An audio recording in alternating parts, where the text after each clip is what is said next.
الحمد لله نحمده ونستعينه ونستغفره ونؤمن به ونتوكل عليه ونعوذ بالله من شرور أنفسنا ومن سيئات أعمالنا من يهده الله فلا مضل له ومن يضلله فلا هادي له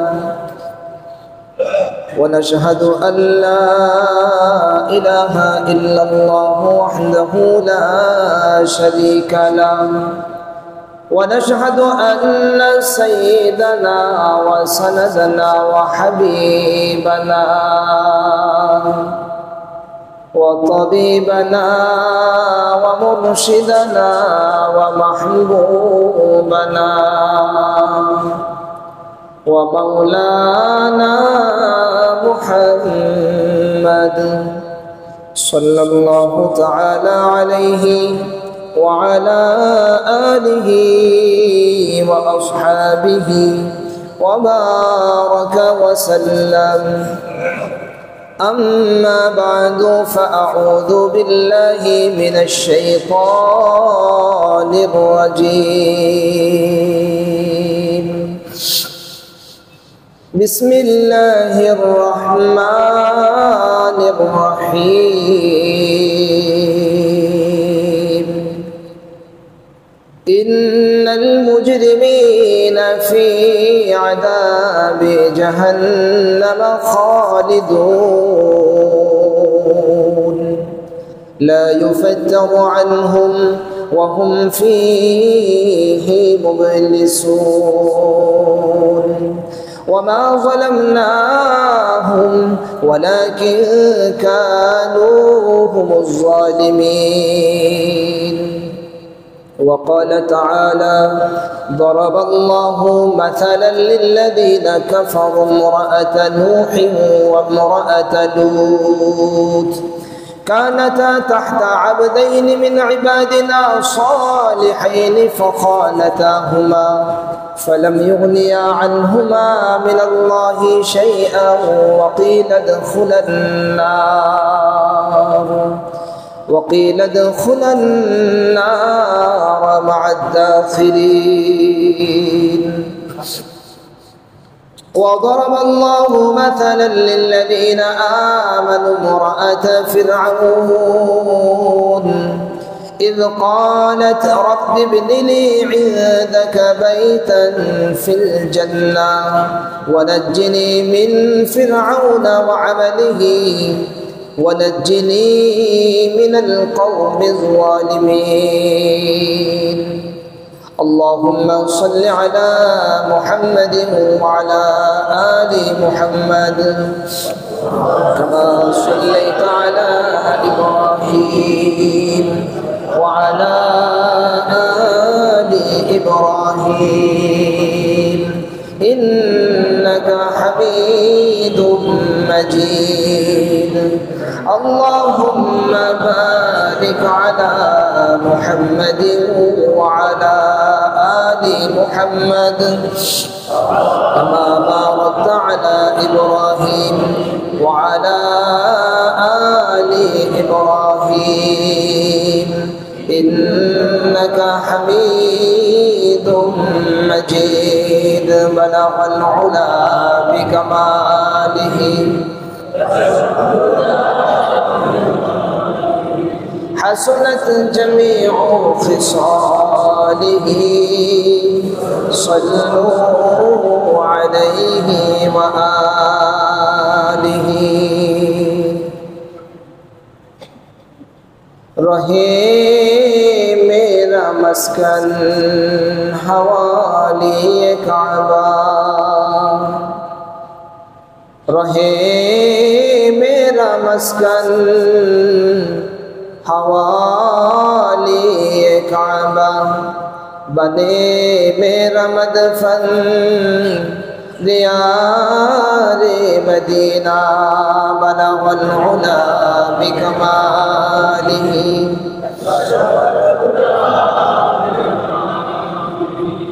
حسنت جميع خصاله صلوا عليه وآله لا إله إلا الله لا إله إلا الله لا إله إلا الله لا إله إلا الله لا إله إلا الله لا إله إلا الله لا إله إلا الله محمد رسول الله صلى الله عليه وسلم سبحانك لا علم لنا إلا ما علمتنا إنك أنت العليم الحكيم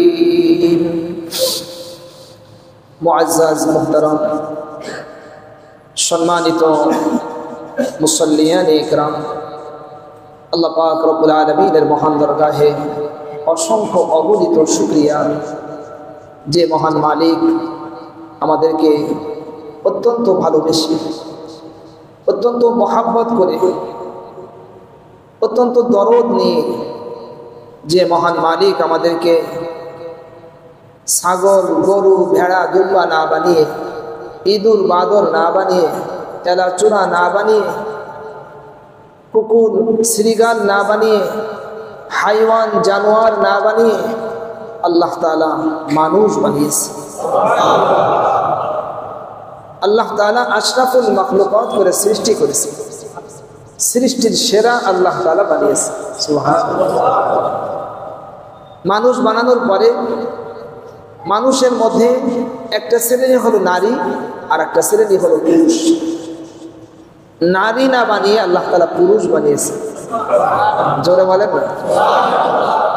আল্লাহ তাআলা পুরুষ বানানোর পরে কাফের বেঈমানের ঘরে না পাঠিয়ে মুসলমানের ঘরে পাঠিয়েছে। মুসলমানের ভূখণ্ডের ভিতরে আল্লাহ তাআলা পাঠিয়েছেন। জোরে বলেন সুবহানাল্লাহ। আল্লাহ তাআলা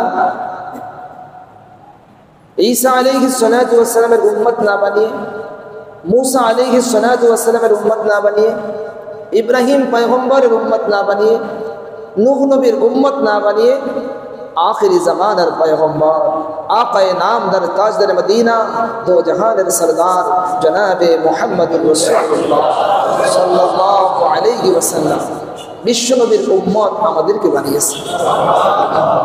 सर्वश्रेष्ठ किताब पवित्र कुरआनुल करीम আল্লাহ তাআলা আমাদেরকে দিয়েছে। আরো অসংখ্য অগণিত নিয়ামত আল্লাহ তাআলা আমাদেরকে দিয়েছে। আমাদের চোখটাকে ভালো রাখছেন, ব্রেনটাকে ঠিক রাখছেন, পাগল বানান নাই। কত মানুষ পাগল হয়ে রাস্তার ভিতরে বড় বড় মোষ, বড় হতে হতে অবস্থা খারাপ, কাপড়ে লুঙ্গি নাই, কিচ্ছু নাই। এমন পাগল আল্লাহ তাআলা আমাদেরকে বানাতে পারতেন কিনা? এখনো বানানোর সুযোগ আছে না নেই? সুযোগ কি শেষ হয়ে গেছে? না, আছে। সেই পাগল না বানিয়ে আমাদের মাথা ঠিক রাখছেন, ব্রেন ঠিক রাখছেন, চোখ ঠিক রাখছেন, হাত ঠিক রাখছেন, পা ঠিক রাখছেন, আমাদের দিমাগ ঠিক মতন কাজ করছে, শরীরকে আল্লাহ তাআলা সুস্থ রেখেছেন। আরো অসংখ্য অগণিত নিয়ামতের ভিতরে যে রব্বে করিম আমাদেরকে ডুবায় রেখেছেন, সেই রব্বে করিমের মহান দরবারে আমরা শুকর আদায় করে সকলে পড়ছি আলহামদুলিল্লাহ। আরো জোরে পড়েন আলহামদুলিল্লাহ, আবারও বলেন আলহামদুলিল্লাহ, আবারও বলেন আলহামদুলিল্লাহ। বান্দা যত বেশি শুকরিয়া আদায় করবে আল্লাহ তাআলা বান্দার নিয়ামতকে বাড়ায় দিবে। আমাদের কোনো লস নেই। প্রাণপ্রিয় মুসলমান ভাইরা, আল্লাহ তাআলা আমাদেরকে মহাব্বত করে বানিয়েছেন কবরে আযাব দেওয়ার জন্য না, জাহান্নামে ফেলানোর জন্য না। কি বলেন আপনারা? কি বলেন? আপনি যদি কোনো একটা জিনিস বানান, তা ওই জিনিসটাকে আপনি কি নষ্ট করার জন্য বানাইছেন? বরং কোনো একটা জিনিস বানানোর পরে যদি নষ্ট হয়ে যায়, মনটা খারাপ হয়ে যায়। এত শ্রম দিলাম, এত পরিশ্রম করলাম, জিনিসটা খারাপ হয়ে গেল। তা আমাদের একটা জিনিস বানানো জিনিসটা যদি নষ্ট হয়ে যায়, একটা কিনা জিনিস যদি নষ্ট হয়ে যায়, তাহলে আমাদের কাছে কি পরিমাণ খারাপ লাগে। তা যে মালিক আমাদেরকে এত মহাব্বত করে বানালেন, সেই বান্দা হয়ে মালিকের সমস্ত নিয়ামত ভোগ করার পরে মালিককে সিজদা দেয় না, মালিকের কথা শোনে না, মালিকের কথা শুনতে চায় না, তাহলে মালিকের কি পরিমাণ কষ্ট লাগে? তাহলে মালিকের কি পরিমাণ কষ্ট লাগে? কষ্ট লাগা দরকার আছে না নেই? প্রাণপ্রিয় মুসলমান ভাইরা, আল্লাহ তাআলা আমাদের জন্য সমস্ত আয়োজন করেছেন। এই দুনিয়ার আয়োজন হোক আমাদের জন্য, আখিরাতের আয়োজন হোক কাদের জন্য? যারা বলে সুবহানাল্লাহ। এই দুনিয়ার সমস্ত আয়োজন কাদের জন্য? আমাদের জন্য। সূর্য ওঠে আমাদের জন্য, এই বাতাস প্রবাহিত হয় আমাদের জন্য, বৃষ্টি হয় আমাদের জন্য, ফসল হয় আমাদের জন্য। এটা চিন্তা করার বিষয়। আল্লাহ তাআলা আমাদেরকে যে দিমাগ দিয়েছেন, যে ব্রেন দিয়েছেন, যে বুদ্ধি দিয়েছেন, এটার কিন্তু হিসাব হয়। এর একজন মানুষের যদি ব্রেন না থাকে, বুদ্ধি না থাকে, পাগল, পাগলের হিসাব নাই। আর এই ব্রেন থাকার কারণে আপনি ভালো মন্দ বুঝতে পারেন, ঠিক না ঠিক? কোনটা আল্লাহ তাআলার হুকুম আর কোনটা আল্লাহ তাআলার হুকুম নয়, এটা আপনি বুঝতে পারেন। এর কারণেই, এই জন্যই আপনার জান্নাত আছে, আপনার জাহান্নাম আছে। সুবহানাল্লাহ বলেন।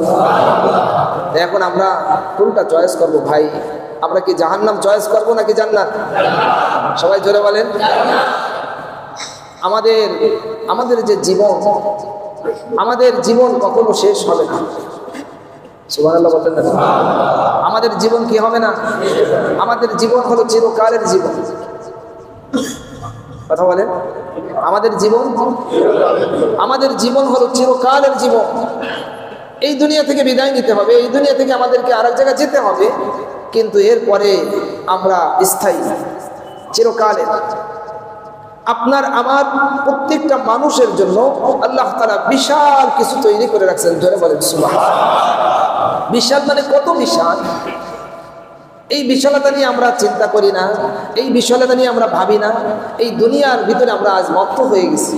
দুনিয়া আমাদেরকে ধোঁকায় ফেলে দিয়েছে। নাউজুবিল্লাহ বলেন। দুনিয়া যেন আমাদেরকে ধোঁকায় ফেলে দিতে না পারে, আল্লাহ তাআলা কালামে পাকের ভিতরে বারবার বলেছেন, খবরদার খবরদার, দুনিয়া যেন তোমাদেরকে ধোঁকায় ফেলে না দেয়। সামনে আমাদের এমন এক হায়াত, দেখেন আমরা এখানে যারাই আসি সবার মনের ভিতরে একটা ভয় আছে। বলেন তো কি ভয়? সবাই বলেন। এত কিছু বানাচ্ছি, না জানি একটু পরে কি মরে যায়। বিয়ে করতে যাচ্ছি, একটু পরে কি মরে যায়। লেখাপড়া করতেছি, এত কিছু করতেছি, বিল্ডিং করতেছি, 2 তলা বানাচ্ছি, একটু পরে কি মরে যায়। এই যে ভয়, এই যে দুশ্চিন্তা, এই দুশ্চিন্তা আমরা সবাই আসি। কি বলে, ঠিক না বেঠিক? এর চেয়ে বড় দুশ্চিন্তা আর হতে পারে? এটাই হলো সবচেয়ে বড় দুশ্চিন্তা, সবচেয়ে বড় দুশ্চিন্তা। আর ওইখানে এই দুশ্চিন্তাটা আল্লাহ তাআলা একেবারেই বন্ধ করে দেবেন। জোরে বলেন সুবহানাল্লাহ। এই টেনশন আপনার থাকবে না। প্রিয় মুসলমান ভাইরা, আল্লাহ পাক রব্বুল আলামিন আমাদের প্রত্যেককে বাদশাহী দান করবে। প্রত্যেককে আল্লাহ তাআলা বাদশা বানায় দিবেন। সব থেকে যে ছোট বাদশা হবে, কি বাদশা? তার বাদশাহী চলবে এই দুনিয়ার 10টা দুনিয়ার উপরে। তার বাদশাহী চলবে, তার বাদশাহী চলবে। সবচেয়ে ছোট যে বাদশা হবে, ছোট যে রাজা হবে, তার রাজত্ব চলবে এই দুনিয়ার 10টা দুনিয়ার উপরে। তার কথাই সবাই উঠবে, তার কথাই সবাই বসবে, সে যা বলবে তাই হবে। জোরে বলেন সুবহানাল্লাহ। আল্লাহ পাক রব্বুল আলামিন আমাদেরকে পরকালে একটা ইহুদি, একটা খ্রিস্টান দিবেন। সুবহানাল্লাহ। হুজুর এই কথাটা তো বুঝি নাই। আপনারা বুঝবেন না, তাই তো আমি এই কথাটাই বলছি। কথা বলে না, এই কথাটা শেষে বলবেন। একটা ইহুদি দেবেন, সবাই বলেন। একটা খ্রিস্টান দেবেন। সবার মনের ভিতরে একটা প্রশ্ন, এটা আবার এ তো কোনোদিন আগে কোনোদিন শুনছেন এই কথাটা? সবাই বলেন। তাহলে একটা অজানা কথা আজকে আপনারা পাইলেন। তাহলে বসার কারণে লাভ হয়েছে কি হয়নি? আর অনেক লাভ ইনশাআল্লাহ হবেই হবে ইনশাআল্লাহ। প্রিয় মুসলমান ভাইরা, খুব খেয়াল করেন, দুনিয়ায় আমরা যেভাবে চলছি, এভাবে চললে কিন্তু সহজে জান্নাত পাওয়া যাবে না। জান্নাত পেতে হলে আপনাকে অবশ্যই কিছু ত্যাগ করতে হবে। আল্লাহ তাআলা কালামে পাকের ভিতরে এত চমৎকারভাবে দৃষ্টান্তের মাধ্যমে বুঝাই দিয়েছেন যে দেখো, তুমি যেখানের হও, যেই অঞ্চলের হও, যেই এলাকার হও, যেই গোত্রের হও, যেই ব্যক্তির সাথে তোমার সম্পর্ক থাকুক না কেন, তোমার যদি ঈমান না থাকে, কি না থাকে? সবাই বলেন, তোমার ঈমান যদি সাচ্চা ঈমান, পাক্কা ঈমান, সত্যিকারের ঈমান যদি তোমার না থাকে, তাহলে তোমার এই পরিচয়, তোমার এই টাকা পয়সা, তোমার অমুকের সাথে, তুমি অমুক পীর সাহেবের ছেলে, অথবা অমুক ইমাম সাহেবের ছেলে, অথবা অমুক এমপি সাহেবের ছেলে, অথবা তুমি বড় কোনো ব্যক্তি, এটা দিয়ে তোমার কোনো কাজে আসবে? সবাই বলেন। আল্লাহ পাক রব্বুল আলামিন কালামে পাকের ভিতরে ইতিহাস বয়ান করেছেন। দরাবাল্লাহু মাসালান লিল্লাযীনা কাফারু ইমরাআতা নূহিন ওয়া ইমরাআতা লূত কানাতা তাহতা আবদাইন মিন ইবাদিনা সালিহাইন ফাখানাতাহুমা ফালাম ইউগনিয়া আনহুমা মিনাল্লাহি শাইআ ওয়া ক্বিলা দুখুলান নারা মা'আদ দাখিলিন। আল্লাহ পাক রব্বুল আলামিন কাফেরদের জন্য দৃষ্টান্ত বর্ণনা করেছেন। কাদের জন্য? আল্লাহ তাআলা কাফেরদের জন্য দৃষ্টান্ত বর্ণনা করেছেন। হে কাফের সম্প্রদায়, তোমরা ভালো করে বুঝে নাও, আমার দুইজন প্রিয় বান্দা, দুইজন প্রিয় পয়গম্বর। কয়জন? দুইজন পয়গম্বর। একজন পয়গম্বর হলেন হযরতে নূহ, নাম কি? আর একজন পয়গম্বর হযরতে লূত। দুইজন পয়গম্বর। একজন পয়গম্বরের নাম হলো হযরতে নূহ আলাইহিস সালাতু ওয়াস সালাম, আর একজন পয়গম্বরের নাম হযরতে লূত আলাইহিস সালাতু ওয়াস সালাম। আল্লাহ তাআলা বলেন, এই দুইজন পয়গম্বরের স্ত্রী ইমরাআতা নূহি ওয়া ইমরাআতা লূত, একজন হলো নূহ নবীর স্ত্রী, আর একজন হলো লূত নবীর স্ত্রী। দুইজন পয়গম্বরের স্ত্রী কানাতা তাহতা আবদাইনি মিন ইবাদিনা সালিহাইন, এই দুইজন নারী আমার দুইজন নেক বান্দার অধীনে তারা ছিল। ফাখানাতাহুমা, এই দুইজন নেক বান্দার সাথে থাকা সত্ত্বেও তারা দুইজন খিয়ানত করেছে। তারা দুইজন কি করেছে? তাদের সম্পর্ক কাফেরের সাথে। কার সাথে? এদের সম্পর্ক, এরা দুইজন পয়গম্বরের স্ত্রী। কথা বলে না, স্ত্রী কার? যেন তেন ব্যক্তি, যেন তেন ব্যক্তি না, যেন তেন ব্যক্তির সঙ্গে তাদের সম্পর্ক তা নয়। দুইজন পয়গম্বরের স্ত্রী, কিন্তু তাদের সম্পর্ক হলো কুফরের সঙ্গে, কাফেরদের সঙ্গে তাদের সম্পর্ক। আজ আমরা অনেক মুসলমান আমরা মুসলমানের ঘরের ভিতরে আছি, মুসলমানের সঙ্গে আমি চলতেছি, কিন্তু আমার সম্পর্ক, আমার টান ওই কুফরের দিকে, ওই কাফের যেটা করতেছে সেই দিকে আমার টান। নাউজুবিল্লাহ বলেন। আল্লাহ তাআলা কি বলেন? দুইজন পয়গম্বরের স্ত্রী হওয়া সত্ত্বেও দেখো তাদের অবস্থা কি হলো। ফালাম ইউগনিয়া আনহুমা মিনাল্লাহি শাইআ, ওই দুইজন পয়গম্বর তারা আমার পয়গম্বর হয়েও তাদের বিবিদেরকে আমার আযাব থেকে বাঁচাতে পারে না। নাউজুবিল্লাহ বলেন। তাহলে আমি আর আপনি কোন জিনিসের উপরে নির্ভর করে বসে আছি? আমি নামাজ পড়ছি না, আমি হালাল হারাম বাঁচতেছি না, এইভাবে আমি চলতেছি, সুদের সঙ্গে নিজেকে জড়ায় দিচ্ছি, ঘুষের সঙ্গে নিজেকে জড়ায় দিচ্ছি, মিথ্যার সঙ্গে নিজেকে জড়ায় দিচ্ছি। এই যে জড়ায় আমি নিলাম, আমি কেমন মুসলমান? আর এই মুসলমানের তো নিয়ে যদি আমি কবরের ভিতরে ঢুকে যাই, তাহলে আমার অবস্থাটা কি হবে? খুব চিন্তা করার বিষয়। আল্লাহ তাআলা বলেন, ওয়াকিলা দুখুলান নারা মা'আদ দাখিলিন, এই দুইজনকে বলা হলো তোমরা দুইজন জাহান্নামীদের সঙ্গে জাহান্নামে প্রবেশ করে যাও। নাউজুবিল্লাহ বলেন। এই দুইজনের সম্পর্ক ছিল নবীর সঙ্গে। কার সঙ্গে? নবীর সঙ্গে সম্পর্ক থাকা সত্ত্বেও কোন জায়গায় ঢুকতে পারলো না? সবাই বলেন। জান্নাতে ঢুকতে পারলো না মানে কি? কয়দিনের জন্য? চিরকালের জন্য। কয়দিনের জন্য? ভাই একটু দিল দিয়ে কথাগুলো বুঝেন। চিরকাল। এইখানে আর কয়টা দিন আমরা আছি? আর এইখানে আপনার ভাগ্যে যা লেখা আছে, আল্লাহর কসম করে বললাম, আপনার ভাগ্যে যা লেখা আছে এদিক হবে না ওদিক হবে না, যা ভাগ্যে আছে তাই হবেই হবে। সুবহানাল্লাহ বলেন। তাহলে আপনার ভাগ্যে যখন লেখা, তাহলে আপনার চিন্তা কিসের? কথা বলেন। আমরা সবাই মেহমান কার? জোরে বলেন। আমরা সবাই মেহমান কার? এই দুনিয়াতে পাঠাইছেন কি? জোরে বলেন। এই দুনিয়াতে পাঠাইছেন আল্লাহ। আল্লাহ তাআলা জানাই দিয়েছেন, আরে বান্দা শোন, তোর সৃষ্টির 50,000 বছর আগে আমি তোর সমস্ত আয়োজন আমি রেডি করে রাখছি। মানুষ বেশি টেনশনের ভিতরে থাকে রিজিক নিয়ে, কি খাবার, কথা বলে না। আপনি কি খাবেন না খাবেন, ও আল্লাহ তাআলা সব রেডি করে রাখছে, সব রেডি করা। সুবহানাল্লাহ বললেন না? তাহলে আপনি হারামের ভিতরে কেন যাবেন? আমার এই কথাটা বলে বুঝেই আসে না। মানুষ আজ ইচ্ছা করে হারামের ভিতরে যাচ্ছে, আর আখিরাতকে মানুষ চেনে নাই, আখিরাতকে আপনারা বুঝেন নাই, আখিরাতের টেনশন করেন না। আমরা আজকে যে পরিবেশ পেয়েছি, দুনিয়ার যে পরিবেশ, কোনো জায়গায় এসব কথা তো আর আলোচনা হয় না। কি কথা বলেন? কোনো জায়গায় এসব আলোচনা হয় না। সামান্য সময় মসজিদে ওই জুমার আগে একটু আলোচনা, আর ওয়াজ মাহফিলে একটু কথাবার্তা হয়, এর ছাড়া বাকি সারা সময় খালি দুনিয়া দুনিয়া দুনিয়া, এইটা সেইটা ওইটা সেইটা। একজন আরেকজনের সাথে দেখা হলে, এই তোর ব্যবসা কেমন চলতেছে, এই তোর ওই সেই দোকানের কি খবর, এই তুই যে ব্যাংকে টাকা রাখছিলি সেখান থেকে তোর লাভ দিচ্ছি, এই সব কথা। কি বলেন, ঠিক না বেঠি? আখিরাতের কথা নাই, অথচ আখিরাত স্থায়ী। মা ইনদাকুম ইয়ানফাদু ওয়া মা ইনদাল্লাহি বাক। তোমাদের কাছে যেটা আছে এটা শেষ হবে। মা ইনদাকুম ইয়ানফাদ ওয়া মা ইনদাল্লাহি বাক। আল্লাহ তাআলার কাছে যেটা আছে এটা কখনোই শেষ হবে না।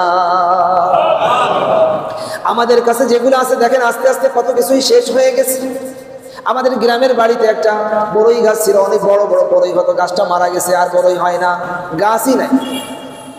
একটা সবেদা গাছ ছিল, সেই গাছটা এখন নাই, মারা গেছে, শেষ হচ্ছে। কথা বলেন।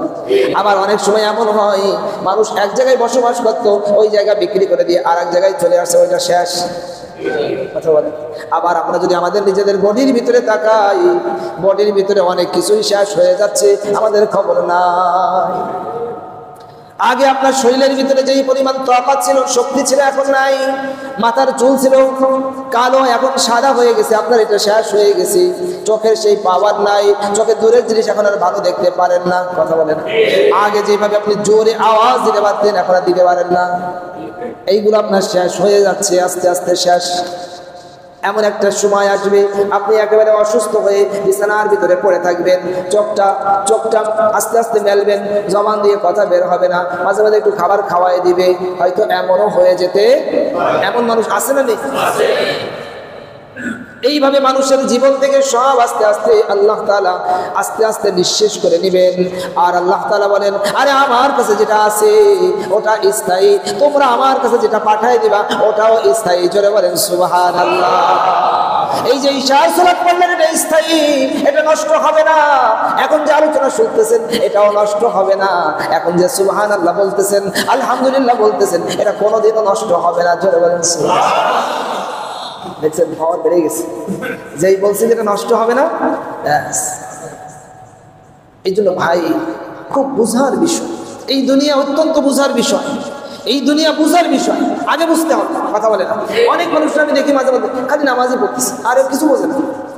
আরে ভাই, 2 রাকাত নফল 100 রাকাত নফল পড়ার থেকে তুমি যদি মূল জিনিসটা যদি আপনি বুঝতে না পারেন, আপনি যদি মূল জিনিস না বুঝতে পারেন, আমি বলতেছি না যে আপনি নফল নামাজ পড়েন না, আপনি নফল নামাজ পড়েন, কিন্তু মূল জিনিসটা আপনাকে বুঝতে হবে।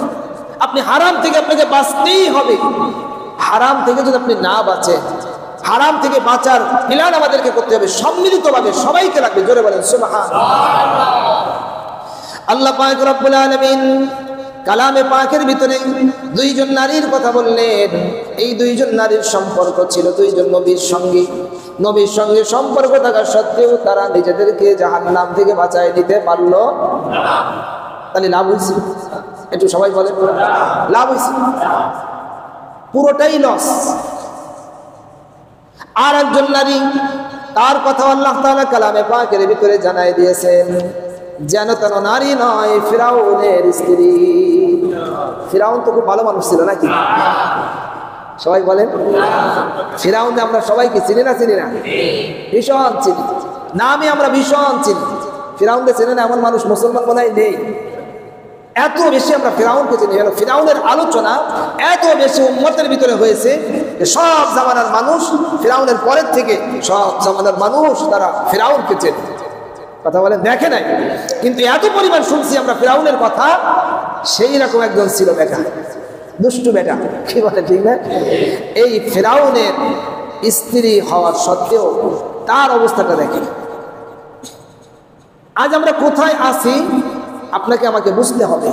আমি কোথায় আছি, কোথায় থেকে আমি কি করতেছি, আমার যে মূল কাজ সেই কাজের সঙ্গে আমি আছি না নেই, এইটা আমাদেরকে বারবার দেখতে হবে। আল্লাহ তাআলা বলেন ওয়াদারাবাল্লাহু মাতালাল লিল্লাযীনা আমানু ইমরাআতা ফিরআউন। আল্লাহ তাআলা ঈমানদারদের জন্য দৃষ্টান্ত পেশ করেছেন। আমরা অনেক সময় অজুহাত দিই, হুজুর এত ঝামেলা, কিভাবে নামাজ পড়বো, কিভাবে দিন মানবো, কিভাবে দাড়ি নেব, একটু ঝামেলা হলেই। তাদের জন্য আল্লাহ তাআলা দৃষ্টান্ত পেশ করেছেন, এই তুমি কি করো?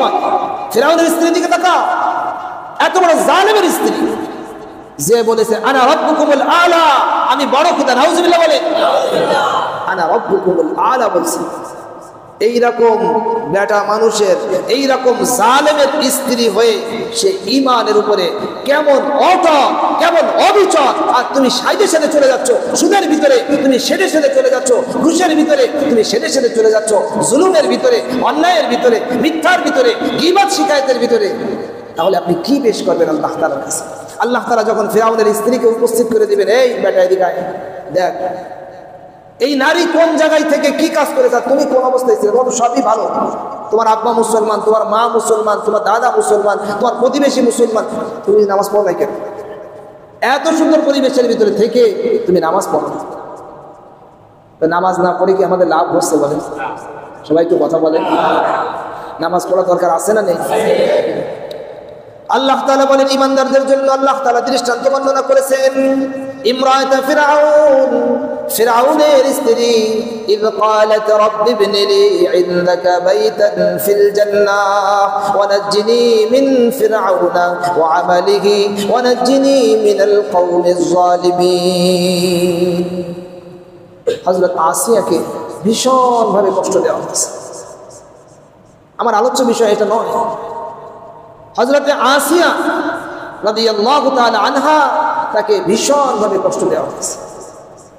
এত কঠিন কষ্ট দেওয়া হয়েছে যা সহ্য করা যায় না। কিন্তু সেই অবস্থায়ও আল্লাহ তাআলার উপরে তার ঈমান, তার বিশ্বাস, ঈমান থেকে সে সরে নাই। ফিরআউন বলতেছে, তুই খালি বল আমি তোর রব।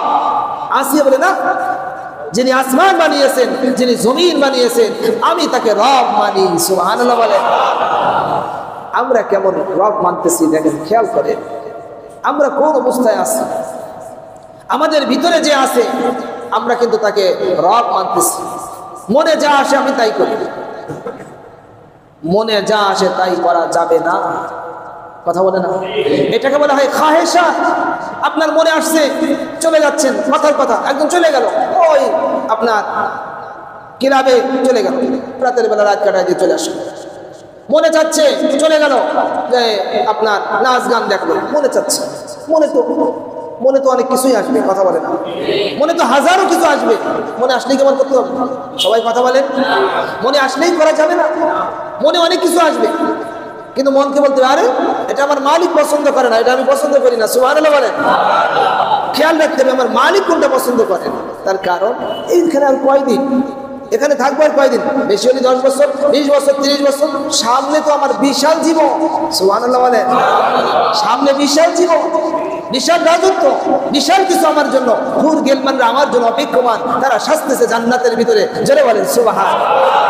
সামনে আর কোনো নামাজ নাই, সামনে আর কোনো জিকির নাই, সামনে আর কোনো তিলাওয়াত নাই, সামনে আপনার আর কোনো দান সদকা করা লাগবে না। খালি খাও আর ফুর্তি করো, খাও আর ফুর্তি করো, খাও আর ঘুরে বেড়াও, আনন্দ করো। তোমার যা মনে চাবে তুমি তাই করো, তোমার যা মনে চাবে তুমি তাই করো। সামনে কোনো কষ্ট নাই, সামনে কোনো টেনশন নাই, সামনে কোনো দুশ্চিন্তা নাই, খালি আনন্দ আর আনন্দ, আনন্দ আর আনন্দ। জোরে বলেন সুবহানাল্লাহ। সেই আনন্দ যদি পেতে হয় প্রাণপ্রিয় মুসলমান ভাইরা, আল্লাহ তাআলাকে নারাজ করে আপনি সেই আনন্দটা পেয়ে যাবেন, এটা কি হয়? কথা বলেন। আপনার বাসায় আমি ঢুকবো, আপনার সাথে আমার বিশাল গন্ডগোল, মামলা চলতেছে, কথা কয়, আপনার সঙ্গে আমার বিশাল গন্ডগোল, মামলা চলতেছে একদম। আমি আপনার বাসায় যেতে চাইলে আপনি আমার খুব সুন্দর করে নিয়ে যাবেন। সবাই তো কথা বলে, নেবেন আপনার বাসায় ঘর নিয়ে যায়? অথবা আপনি যদি আমার বাসায় আসতেছেন, আরে অমুক শুনো মামলা চলতেছে, কোশ্চিনকালে ওকে বাসায় ঢুকতে দেওয়া আর নেওয়া যাবে কাকে? ও অমুক, আরে তার সাথে আমার বিশাল সম্পর্ক, সে তো আমার ভীষণ ভালোবাসে, সে তো আমার সব কথা শোনে, এই তাকে আসতে বলো, তাড়াতাড়ি আসতে বলো, গেটে দাঁড় করা রাখছো, তাদের ভিতরে নিয়ে সুবহানাল্লাহ বলে। আল্লাহর সঙ্গে সম্পর্ক করতে হবে। সাহাবা ইকরাম কি না করেছেন, সাহাবা ইকরাম কি না করেছেন, আমাদের নবী সাল্লাল্লাহু আলাইহি ওয়াসাল্লাম কি না করেছেন। উহুদের যুদ্ধে হযরত হামজা রাদিয়াল্লাহু তাআলা আনহু, তাকে কি নির্মমভাবে তাকে মারা হবে, টুকরা টুকরা করা হলো, কলিজা পর্যন্ত বের করে চাবানো হয়েছে। নাউজুবিল্লাহ।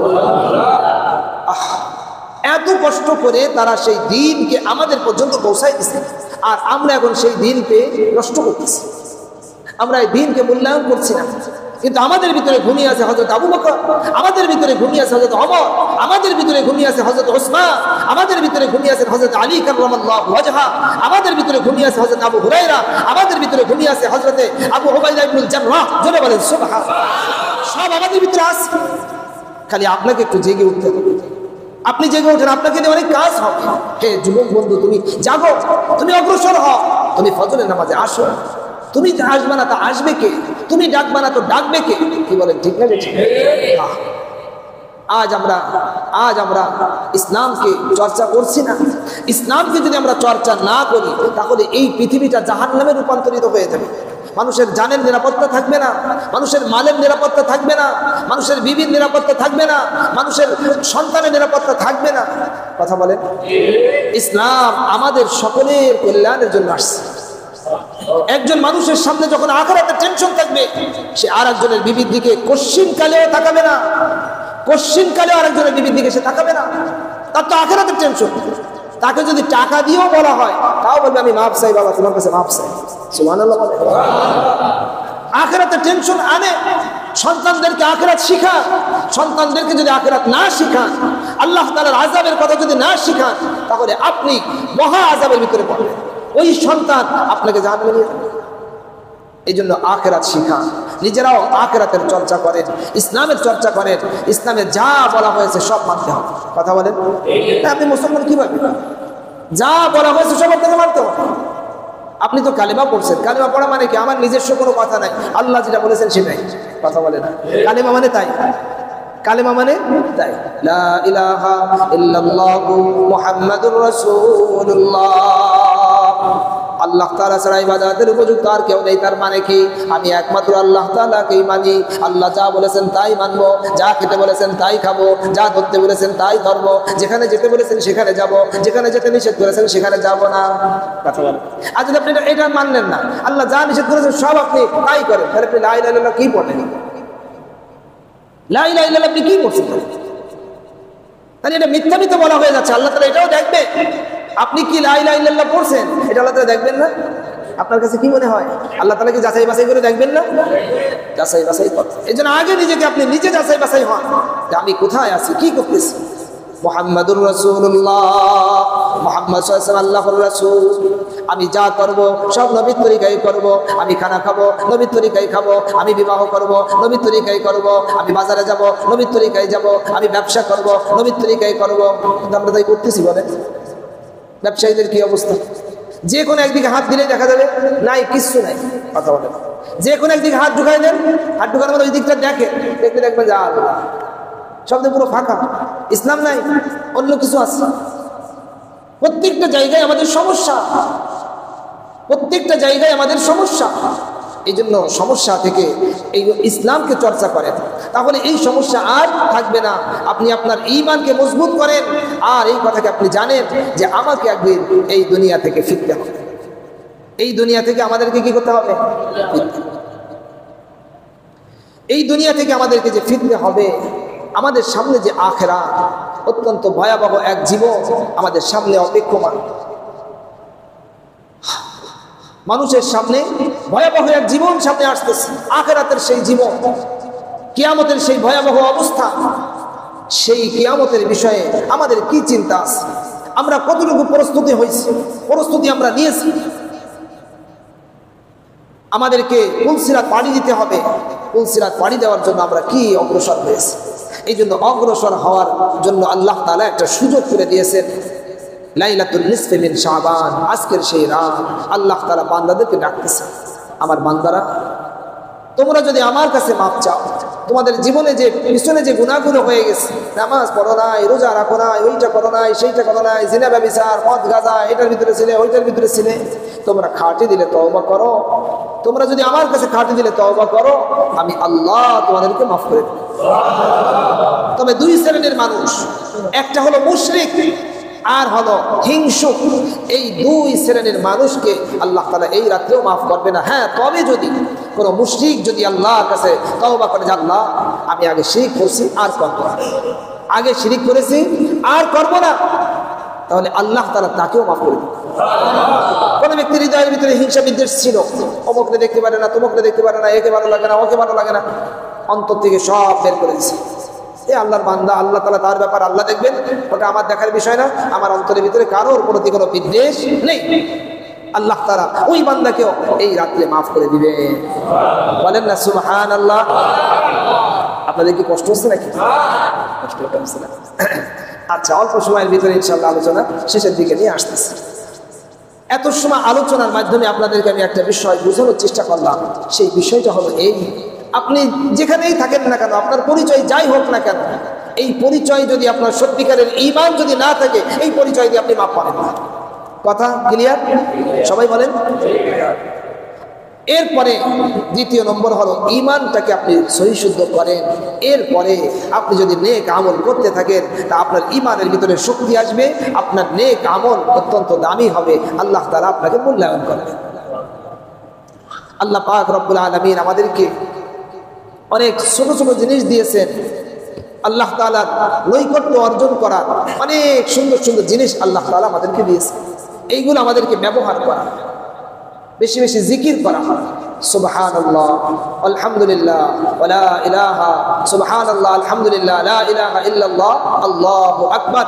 এই চারটি কালেমা আল্লাহ তাআলার কাছে অত্যন্ত পছন্দ। কয়টা কালেমা? এই চারটি কালেমা। এই চারটি কালেমা আল্লাহ তাআলার কাছে খুব পছন্দের। এইটা আমরা কবে পাঠ করব? এখন বলেন না কেন? এটা পাঠ করবেন কখন? এখন থেকে অভ্যাস করবেন, বাজারে যাবেন, যেখানে যাবেন চলবে মুখে মুখে বলেন না সুবহানাল্লাহ, সুবহানাল্লাহ, আলহামদুলিল্লাহ, আলহামদুলিল্লাহ, লা ইলাহা ইল্লাল্লাহ, লা ইলাহা ইল্লাল্লাহ, আল্লাহু আকবার, আল্লাহু আকবার, আল্লাহু আকবার। এই কালিমাগুলি বেশি বেশি পড়ে, কালিমাগুলো বেশি বেশি পাঠ করে। এরপরে আসেন আমাদেরকে বেশি বেশি দোয়া করা, আল্লাহ তাআলার কাছে রুনাজারি করা। দেখেন আজকে আমাদের দিলটা এত বেশি শক্ত হয়ে গেছে, এই দুনিয়ার সঙ্গে জড়াতে জড়াতে দিলটা এত শক্ত হয়ে গেছে। কেউ আপনজন মারা গেলে চোখে পানি আসে, আপন কাছের মানুষ মারা যাচ্ছে একটু চোখে পানি আসে না, তার মানে বোঝেন আপনার দিলটা ভীষণ শক্ত হয়ে গেছে। এই জন্য আপনাকে অনেক বেশি মেহনত আপনাকে করা লাগবে, দিলকে নরম করা লাগবে। এই জন্য জিকিরের মজলিসে জিকির বেশি বেশি করবেন, চোখ বন্ধ করে বেশি বেশি জিকির করবেন, আর আল্লাহ তাআলার কাছে বেশি বেশি দোয়া করবেন, বেশি বেশি দোয়া করবেন। করতে করতে করতে করতে এক পর্যায়ে আপনার দিলটা নরম হবে, চোখের থেকে পানি চলে আসবে। জোরে বলেন সুবহানাল্লাহ। জাহান্নাম থেকে বাঁচা দরকার, কি বলেন? ঠিক না ঠিক না? জাহান্নাম এত কঠিন এক জায়গা, জাহান্নামের তলদেশে যেতে 70 বছর সময় লাগবে। কয় বছর? আর এই দুনিয়ার আগুনের চেয়ে জাহান্নামের আগুনটা আরো 69 গুণ, মানে 70 গুণ বেশি পাওয়ারফুল।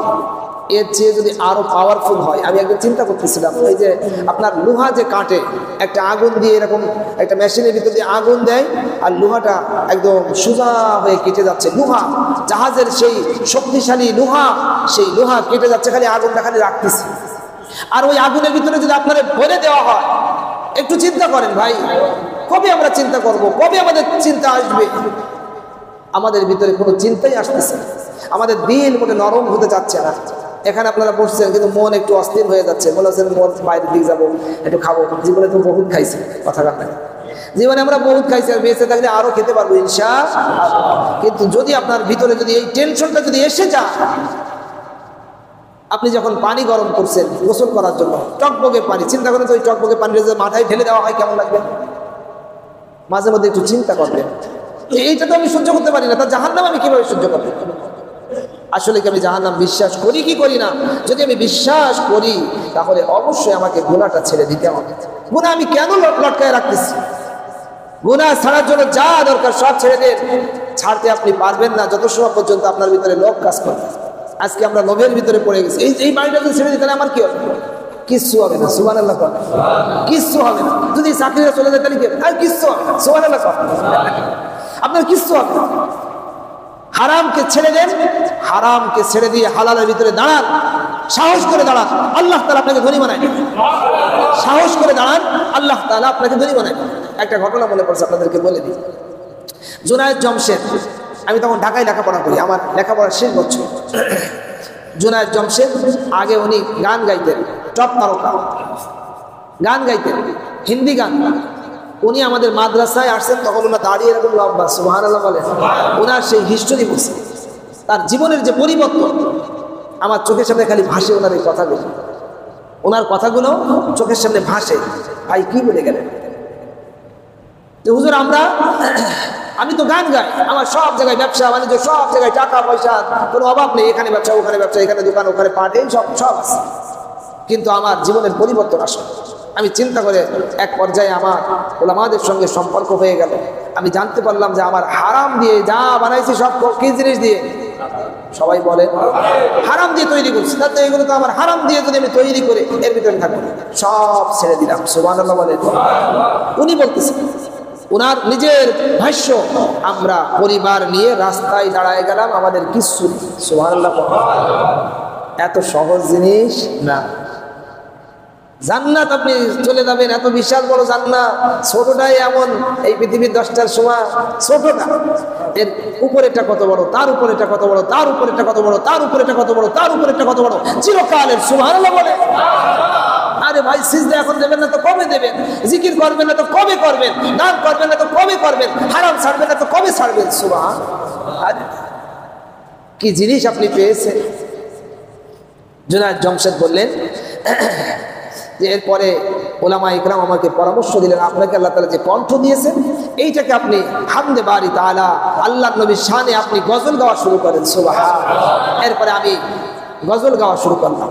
আমার সেই কণ্ঠকে হারাম জায়গা থেকে ফিরায় এনে হালাল জায়গায় ঢুকাই দিলাম। এই আবার আল্লাহ তাআলা আমার আগের যে অবস্থা ছিল তার চাইতে আরো সুন্দর অবস্থা আল্লাহ তাআলা করে দিয়েছে। খালি সাহসের ব্যাপার। আমাদের কি লাগবে? সাহস লাগবে। আপনি সাহস করে খালি দাঁড়ান, আপনি খালি হিম্মত করে দাঁড়ান। আপনি মনে করতেছেন যে নামাজ আমি আসবো কি করে, কি সম্ভব ফজর নামাজ? আপনি খালি সাহস করেন, আমি আজ করবো। আল্লাহ তাআলার কাছে বলবেন, আল্লাহ আজকে একটু ফজর উঠতে চাই, দেখবেন ঘুমটা ভেঙে গেছে। সুবহানাল্লাহ বলেন। আল্লাহ তাআলা নিজে আপনাকে ডেকে দেবেন, এই ওঠো, টাইম হয়ে গেছে। সুবহানাল্লাহ বলেন। আল্লাহ তাআলা দিনের কথা যে কত শোনেন, আমার জীবনে কত ঘটনা আছে এমন, দিলে দিলে ভাবছি, দিলে দিলে ভাবছি। আমি বাস্তবে দেখি যে তাই হয়ে গেছে, কাউকে বলি নাই, দিলে ভাবছি। আপনিও দেখবেন আপনার জীবনে এমন অনেক ঘটনা আছে, আপনি দিলে ভাবছেন, কাউকে বলেন নাই, সেটাই হয়ে গেছে। করে দিলেন কে? করে দিলেন কে? সামনেও করে দিবেন কে? আল্লাহ তাআলা। আপনি শুধু সাহস করেন, আমরা আপনাদেরকে সাহস যোগাচ্ছি। আরে ভাই, আপনিও পারবেন, আপনিও নামাজ হতে পারবেন, আপনিও আল্লাহ পাকের বন্ধু হতে পারবেন, আপনিও জান্নাতি হতে পারবেন, আপনার কোনো অসুবিধা হবে না ইনশাআল্লাহ। ইনশাআল্লাহ। খালি হিম্মত করেন, হিম্মত করবো তো ইনশাআল্লাহ। আজকের রাত্রে আপনারা কিভাবে আমল করবেন? আজকের রাত্রে 1 নম্বর হলো আমরা খাঁটি দিলে একটা তওবা করব। সবাই বলেন, আমরা খাঁটি দিলে কি করব? খাঁটি দিলে একটা তওবা করব। শয়তান আমাদের পাশে এসে বসে বলবে কি, তুই তো কালকেও তো আবার তো এটা করবি, তোর তো এখনো সুদেশে লাইন রয়েছে, কথার কথা, তোর তো আরো ওইটা আছে, ওইটা আছে। আপনি বলবেন যে এই কালকের কথা কালকে দেখা যাবে, আজকে আগে তওবা করে দিই। শয়তানকে চান্স দিবেন না যে আজকে আগে তওবা করে নি, কালকে বাঁচবো কিনা আমি জানি, আমি তো মরেও যেতে পারি, এখন তওবা করছি এটাই ঠিক, কালকে আবারও ভুল হয়ে যেতে পারে। আল্লাহ তাআলার কাছে আপনি আবারও তওবা করবেন, আল্লাহ তাআলাকে আপনি তাওয়াব হিসেবে পাবেন, আল্লাহ তাআলা কালকে আপনাকে মাফ করবেন।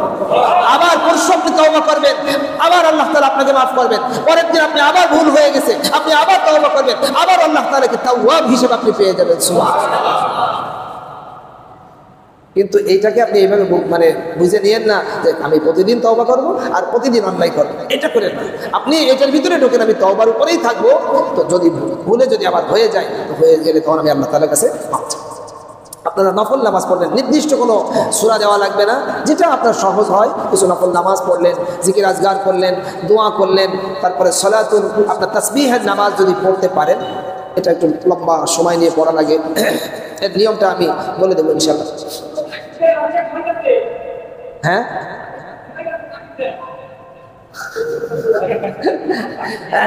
শোনেন, এই যে মসজিদে আসলে আল্লাহ তাআলার রহমত নাজিল হয়, তখন মানুষের আস্তে অন্য জায়গায় ঘুম আসবে না, এখানে ঘুম চলে আসে। সুবহানাল্লাহ বলেন। এরপরে কি কথা বলতেছিলাম, সালাতুত তাসবিহের নামাজ, এই নামাজটা একটু দীর্ঘ, 4 রাকাত নামাজ। কয় রাকাত নামাজ? 4 রাকাত নামাজ। একটা তাসবিহ আছে একটু লম্বা, সুবহানাল্লাহি পড়েন, আলহামদুলিল্লাহি ওয়া লা ইলাহা ইল্লাল্লাহু ওয়াল্লাহু আকবার। এই তাসবিহটা পাঠ করতে হবে। এই নামাজ পড়ার নিয়ম হলো আল্লাহু আকবার বলে আপনি হাত বাঁধলেন, হাত বাঁধার পরে সানা পড়বেন, সানা পড়ার পরে এই তাসবিহটা 15 বার পড়তে হবে। কয়বার? 15 বার পড়ার পরে এরপরে আপনি সূরা ফাতিহা পড়বেন, একটা সূরা মিলাবেন। এরপরে রুকুতে যাওয়ার আগে 8-10 বার, রুকুতে যাওয়ার আগে 8-10 বার, তাহলে কয়বার হলো? 25। রুকুতে গিয়ে রুকুর তাসবিহ পড়ে 8-10 বার, তাহলে কয়বার হলো? এরপরে রুকু থেকে উঠে আপনার তাসবিহ পড়ে 8-10 বার, তাহলে কয়বার হলো? সিজদায় গিয়ে 10 বার, কয়বার হলো? আবার সিজদা থেকে বসে 8-10 বার, কয়বার হলো? আর সিজদায় গিয়ে আবার 10 বার, কয়বার হলো? প্রত্যেক রাকাতে 75 বার হবে। দ্বিতীয় রাকাতে উঠেই আগে আপনি 15 বার পড়বেন, সূরা মিলাবেন, এরপরে 10 বার পড়বেন, তারপরে রুকুতে যাবেন। যদি কারো নিয়ম মনে না থাকে আমার কাছ থেকে আপনারা আবার শুনে নেবেন।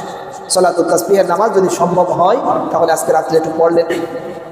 আর সবচেয়ে বড় জিনিস হলো তওবাটাকে আপনি ডাইরেক্টভাবে করেন। কি করা দরকার?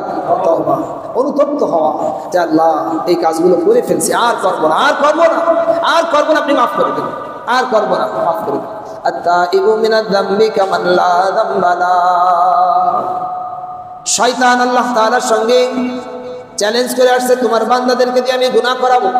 আল্লাহ তাআলা বলে দিয়েছেন, শোন আমার বান্দারা তোর ধোঁকায় পড়ে যদি গুনাহ করে, করতে করতে কোনো এক সময় যদি তারা অনুতপ্ত হয়ে যায় আর আমার কাছে হাত তুলে যদি চোখের পানি ছেড়ে দিয়ে বলে রব্বুল আলামিন আর করবো না, আমি আল্লাহ সঙ্গে সঙ্গে আমার বান্দাকে মাফ করে দিব। আমি কোনো পরোয়া করবো না, কারোর পরোয়া করবো না, আমি মাফ করে দেব, আমি আল্লাহ, আমি মাফ করে দেব। মাপ তো শুধু আমার একা দরকার না, আপনাদের দরকার, আমাদের সবার দরকার। আল্লাহ তাআলা সকলকে মাফ করে দেয়। এই জন্য আমরা আজকে তওবাটা টাইট করে পাবো, বেশি করে তওবা, আল্লাহ তাআলার কাছে কান্নাকাটি করা। আল্লাহ তাআলার কাছে কোনো দুর্বলতা নাই, যার কাছে যেটা নাই সেটা তার কাছে খুব পছন্দের। কথা বলেন, আমার যেটা নাই সেটা আমার খুব পছন্দের। যার মেয়ে আছে সে ছেলে পছন্দ করে, যার ছেলে আছে সে মেয়ে পছন্দ করে। কথা বলেন, যার কোনোটা নাই সে চাই আল্লাহ যাও একটা কিছু দাও, ভাই ছেলে দাও, নাই মেয়ে দাও, যা দিবে একটা দাও। কথা বলেন, আল্লাহ তাআলার কাছে কোনো দুর্বলতা নাই, আমাদের কাছে আছে দুর্বলতা, এইটা আল্লাহ তাআলার কাছে খুব পছন্দের। আল্লাহ তাআলার কাছে কোনো কান্নাকাটি নাই, যেটা বলেন সুবহানাল্লাহ। এই জন্য আমরা যখন এভাবে ভেঙে চুরে পড়ে যখন কান্নাকাটি করি, আল্লাহ তাআলার কাছে খুব পছন্দ লাগে, খুব ভালো লাগে। আমার বান্দারা কাঁদতেছে, এই ফেরেশতারা আমার বান্দাদেরকে মাফ করে দিন। কাঁদবো তো ইনশাআল্লাহ। শুধু কি আজকে কাঁদবো নাকি আগামী দিনও? আমার প্রিয় মুসলমান ভাইরা, আপনাদেরকে যখন কাছে পেলে খালি বলতে মনে চায় যে এইটা বলি, ওইটা বলি, ওইটা বলি, আরো একটা বলা যায় কিনা, এই খালি বলতেই মনে চায়। তো ভাই কথা আর লক্ষ্য করবো না, শেষের কথা হলো এই, ভাই আজকে যেমনভাবে আপনারা আসলেন, আজকের এই রাত্রের ইবাদত করাটা এটা নফল, করলে সওয়াব আছে, না করলে আল্লাহ তাআলা আপনাকে কোনো সাজা দিবেন না। তো তুমি এই রাত্রে ইবাদত করো নাই কেন, আসো, তোমার পিটাবো না। কিন্তু আগামীকাল যদি ফজরের নামাজ না পড়েন, জোহরের নামাজ যদি না পড়েন, আসরের নামাজ যদি না পড়েন, মাগরিবের নামাজ যদি না পড়েন, ঈশার নামাজ যদি না পড়েন, আল্লাহ তাআলা ধরবেন এদিকে এটা পড়ো নাই কেন, এটা ফরজ, এটা আমার ওয়ার্ডার ছিল, এটা আমার ওয়ার্ডার, এটা আমার আইন, এটা আমার নির্দেশ, কঠিন নির্দেশ, তুমি এই নির্দেশটা মানলে না কেন? কি জবাব দেবেন ভাই? পড়া যায় না ইনশাআল্লাহ? একটু হিম্মত করা যায় না? একটু সকলে একটু একটু হিম্মতি হন। যারা একটু মসজিদে নিয়মিত আসেন তারাও অন্যদেরকে একটু বেয়ার দেন, ধরে বসেন। নামাজ না পড়ে যাওয়া যাবে না, ধরে যারে যেমনি ধরা যায় নামাজ না পড়ে যাইতে দেবো, চলো নামাজ পড়ো তারপরে যাবো। তোমার এই সময় যদি মেলা ক্ষতি হয় তাও আমি দেখবানি, ক্ষতিপূরণ দিয়ে দেবো, চলো মসজিদে চলো। সুবহানাল্লাহ, হিম্মত করা যাবে না ইনশাআল্লাহ?